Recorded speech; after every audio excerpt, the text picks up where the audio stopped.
3, 2, 1. Muy buenas a todos, soy Pedro Ibar, esto es Emotion Me. Yo tengo el placer de anunciaros que estamos desarrollando un nuevo apartado en el podcast que consiste en análisis de estudios científicos en el mundo de la nutrición, en el mundo del deporte, del entrenamiento, y cuentos sobre liderazgo y desarrollo personal. Bueno, hoy traigo una historia que a mí personalmente me encanta, que habla sobre lo que nos aporta Japón a la cultura latina. Concretamente es una charla de Carlos P. Osaka, que es director general de Yakult S.A. Y bueno, es una conferencia que da en México a unos empresarios. Y la verdad que está muy chula y espero que os aporte tanto como a mí. Habla de que Japón es un país del tamaño de Chihuahua y Aguascalientes, o sea, territorio mexicano, pero que a su vez tiene 124 millones de habitantes, los 10 bancos más grandes del mundo, los índices educativo y de longevidad más altos y el índice de criminalidad más bajo. El Producto Nacional es igual al de Francia, Inglaterra y Alemania sumados. O sea, imaginaos el potencial de Japón. ¿A qué se debe esta productividad? Bueno, pues de eso trata un poquito esta conferencia. Habla de las claves para ser mejores empresarios en esta nación y de las características de ellos. Habla un poquito de las diferencias entre Japón y México y destaca 3, que son la educación, la religión y principalmente la actitud hacia la vida y la naturaleza. Esto es muy importante, que a veces se obvia. La educación. En México se da mucho educación instructiva de conocimientos. A nuestros padres les preocupa la tabla de multiplicar, el 5, el 6, saber la capital de Burkina Faso y todo eso, que está fantástico porque al fin y al cabo el conocimiento es poder, el conocimiento es muy positivo, pero a veces creo que las comunidades latinas se olvidan la importancia de los valores. ¿Y qué son los valores? Bueno, pues la honestidad, la puntualidad, la limpieza. Esto es, digamos, en lo que se basa muchísimas veces todas estas charlas que se dan sobre empresarios, ¿no? De cómo contratar. Muchas veces a los empresarios últimamente les importa muchísimo más cómo eres que lo que sabes, porque ellos al fin y al cabo te van a preparar para que tú hagas una serie de cosas independientemente de lo que tú sabes, ¿vale? Entonces es muy importante que puedan confiar en ti, que sepas que eres puntual y que eres una persona que valoras su tiempo. Al fin y al cabo nuestro tiempo es nuestro activo más valioso.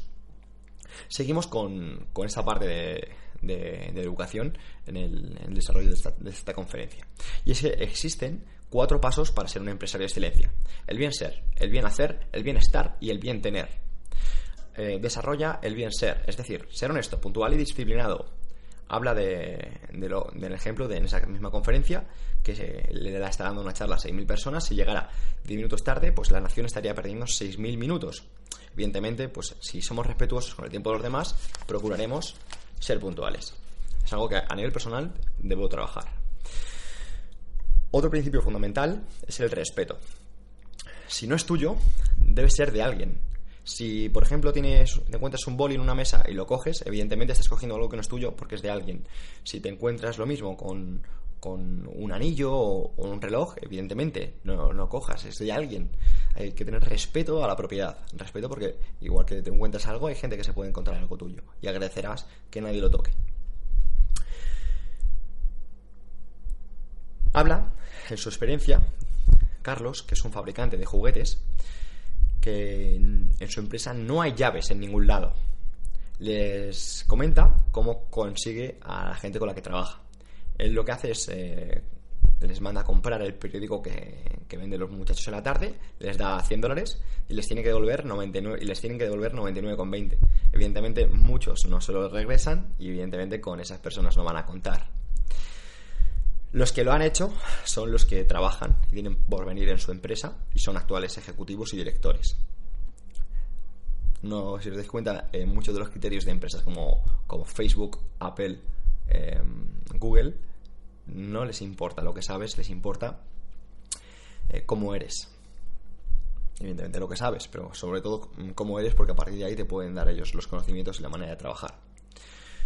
Habla de que la cultura japonesa, cuando van a cualquier exposición del mundo, regresan al hotel y sin cámaras de videofotografía hacen los planos de esas máquinas y los mejoran. Y él, cuando manda a sus técnicos a exposiciones de Hamburgo, les preguntan, bueno, ¿qué habéis visto? Y ahí les responden, pues un oso. Y ahí les pregunta, ¿qué tiene el oso? Le dan con exactitud las medidas, el volumen o el material con el que está hecho. a partir de ahí es mucho más fácil trabajar. Como comentaba, la segunda parte después del bien ser es el bien hacer. Esto recuerda un poquito a la teoría de Kiyosaki, pero bueno, no nos dispersamos más. Haz las cosas bien. Si vas a nadar, hazlo bien. Si vas a estudiar, hazlo bien. Si vas a hacer el amor hoy en la noche, hazlo bien. Entrégate. Es curioso que hable de estos temas, me parecen muy visuales. La gente suelen ser un bien ser con la familia y a su escuela. Las gentes que son un bien ser y dan a la familia y a su escuela más de los que recibieron, llegan al tercer paso, el bienestar. Y quienes siguen este orden tarde o temprano llegan a lograr un bien tener. Recordad, ser, hacer o tener. Carlos le dice a los empresarios con los que trabajan: ¿cómo te atreves, digamos cuando da charlas, cómo te atreves a sancionar a un trabajador que se retrasa 10 minutos tarde mientras tú llegas 2 horas tarde en un automóvil último modelo? La actitud ante la naturaleza. En cada acto importante de la vida, los japoneses plantan un árbol. Cuando te casas, plantas un árbol. Cuando tienes un hijo, plantas un árbol. Cuando entras a la primaria, cuando entras a la secundaria, cuando vas a la universidad, cuando haces algo de lo que te sientes orgulloso o algo importante en tu vida, plantas un árbol. Piensa que tus padres plantaron un árbol cuando tú naciste, valoras ese árbol porque sabes que ese árbol tiene 20 años o 30, que es la edad esos son los años en los que te plantaron. Y lo mismo con cualquier cosa. Entonces le das valor. Cuando tú lo ves en la calle, porque lo ves en el ayuntamiento, dices, bueno, si no es este, es el otro. Entonces cuando no tienes algo propio, no sabes valorar lo de los demás. Muy importante, valora lo propio y valorar lo de los demás. Planta un árbol cada vez que hagas algo interesante. Muy, muy interesante esta parte de la conferencia. Habla de que la juventud tiene que ser emprendedora. Nos quejamos de la contaminación y de la erosión, pero si cada cual plantara un árbol en cada momento importante de su vida, el país sería otro. Muy interesante. Y fijaos con la cantidad de árboles que se talan todos los días. Siguiente parte, la religión. Está muy interesante y es que habla de que él hacía de traductor en un programa de televisión y le preguntaron a un grupo de empresarios japoneses cuál es la diferencia entre los trabajadores japoneses y los trabajadores mexicanos. Y bueno, contestaron los japoneses y dijeron, bueno, hemos visitado muchas fábricas y muchas empresas mexicanas y creemos que el trabajador mexicano es mucho más hábil, pero en el día de hoy estuvimos en la villa y nos dimos cuenta de por qué de la diferencia. Y es que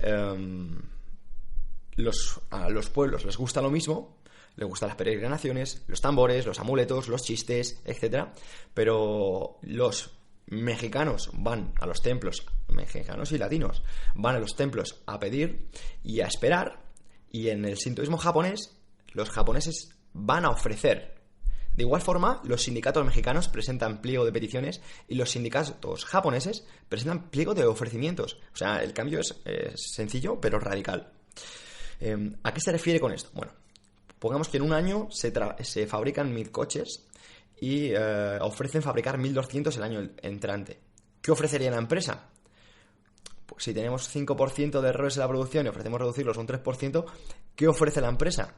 Si sobre la base de esos ofrecimientos las empresas japonesas han logrado un 0% de error y calidad total just in time, justo a tiempo, si en lugar de eso, con un pliego de peticiones, no se puede pedir. O sea, con un pliego de peticiones, cuando tú te pones a pedir, la empresa no te puede dar porque tú estás pidiendo, ya no te va a dar nada más de lo que tú estás pidiendo. Pero si tú ofreces, es mucho más fácil que te den. Hay una frase que viene a colación con esto, es que no trabajes para que se note tu presencia, trabaja para que se note tu ausencia. Cualquiera de estos trabajadores que ofrecen más de lo que le piden, en el momento en que se quiere ir, seguramente lo tengan difícil porque la empresa les quiera retener a base de mejoras de circunstancias, mejoras de contrato. Habla de la actitud ante la vida y hace, digamos, una pequeña pausa para contar un cuento, y te cuenta como el elefante del circo Ataide no escapa. ¿Por qué no es libre como otros elefantes? Bueno, pues nos le pasa lo mismo que nos pasaba a nosotros cuando éramos pequeños, ¿no? A este elefante le tenían atado la pata a una cuerda y él quería ser libre, intentaba escapar y se hizo daño en la pierna. Entonces, a partir de ahí, pues ya le cogió miedo y no quería escapar. Y eso es, evidentemente, ese elefante se hizo mayor, pero seguía atado a la misma silla y como tenía miedo y pensaba que no podía, pues ya no lo intentó y ahí seguía, ¿no? Eso es muy visual.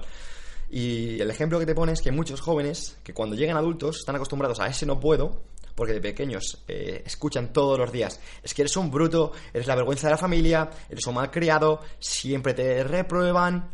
Y claro, evidentemente esa persona ya no cree que vale lo que puede valer, o sea, eliminan parte de su potencial cuando podría llegar mucho más lejos si realmente él se lo planteara. Pero muchas veces, al haber escuchado tantas veces eso, no se lo plantea. Si tienes niños pequeños, por favor, cuida mucho el lenguaje con el que tratas con ellos.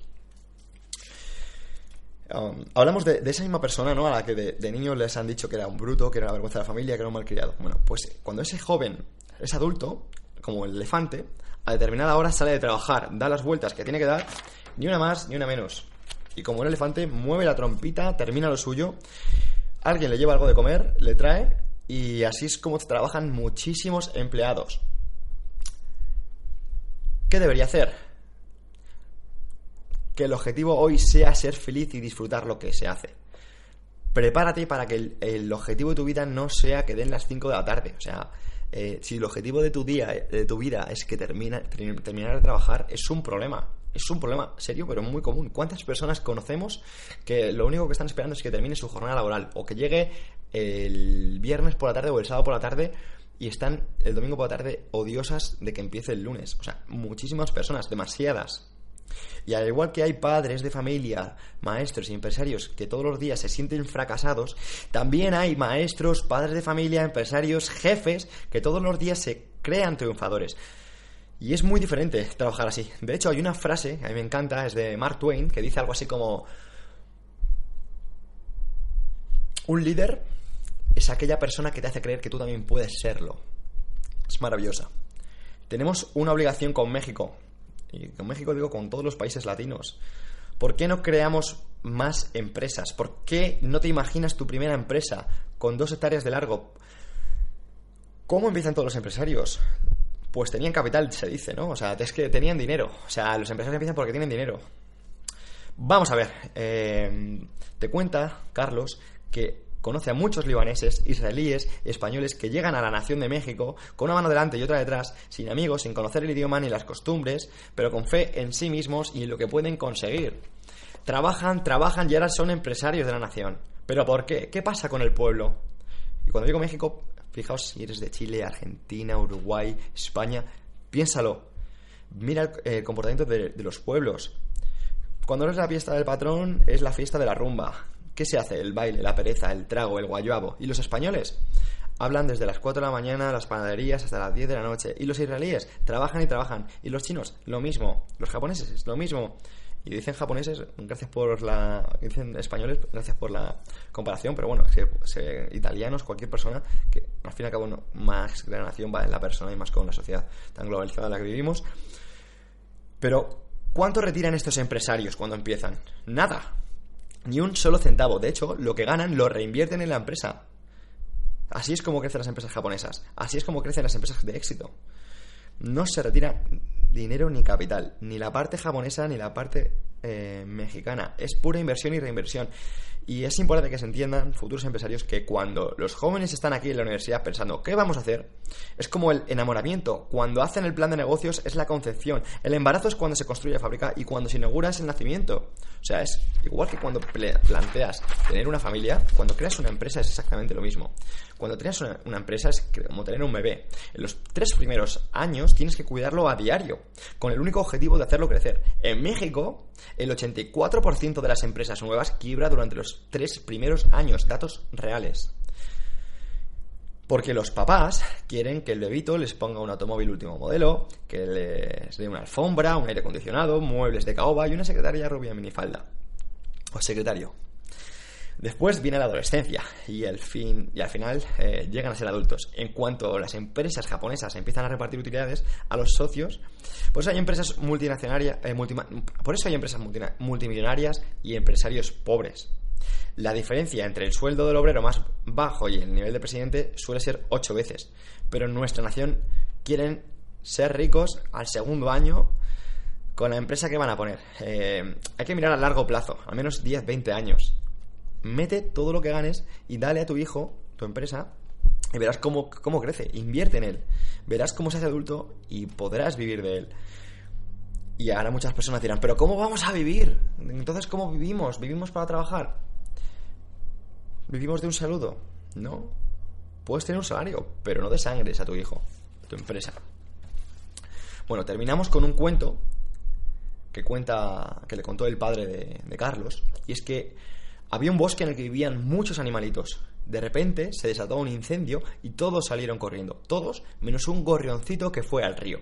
Mojó las alitas, voló sobre el bosque en llamas y dejó caer una gota de agua en el incendio, tratando de apagar el fuego. Volvió al río, mojó las alitas otra vez y voló sobre el bosque y dejó caer algunas gotitas. Evidentemente, un elefante que pasaba por ahí huyendo le dijo: «No seas tonto, huye como todos, ¿no ves que te vas a quemar?». El gorrión se volteó y dijo: «Este bosque me lo ha dado todo, mi familia, mi felicidad, y le tengo tanta lealtad», qué bonita palabra, «que no me importa morir, pero voy a tratar de salvarlo». Fijaos lo que son los valores. No me importa morir, pero voy a tratar de salvarlo. Fue al río otra vez, mojó las alitas y revoloteó sobre el bosque, dejando caer otra vez 1 o 2 gotas de agua. Los dioses se compadecieron de él y dejaron caer una gran tormenta que apagó el incendio. El bosque reverdeció y todos los animalitos regresaron y volvieron a ser felices, más felices que antes. Es un cuento, ¿no? Pero es un cuento muy bonito. Y a veces, pues estas cosas a la gente que emprendemos nos motiva muchísimo. Son como gasolina para nosotros. Termina la historia. Jóvenes universitarios, yo comparo este bosque con México. Tal vez estemos en un gran incendio, en una gran crisis política, social, económica y moral, pero yo les pido que todos los días dejen caer 1 o 2 gotas de sudor y de trabajo. Si así lo hacen, el país se lo agradecerá y Dios los bendecirá. Esta historia es muy bonita. Es una visión que hay entre la mentalidad latina y la mentalidad japonesa o de la mentalidad de trabajo. Hay un libro que se llama Fuera de serie, Story of Success, de Malcolm Gladwell, que desarrolla un poquito esto. Si os gusta este tipo de historias, si queréis que siga compartiéndolas, de verdad me ayudáis muchísimo compartiéndolas vosotros primero, ver que hay repercusión, ver que esto interesa de verdad, que ver comentarios en las que pido un poquito de apoyo. Y si realmente esto os gusta, prometo currármelo más. Esto acabará subiéndose a YouTube. Y nada, muchísimas gracias por estar ahí y nos vemos en el próximo audio, o nos escuchamos. Gracias.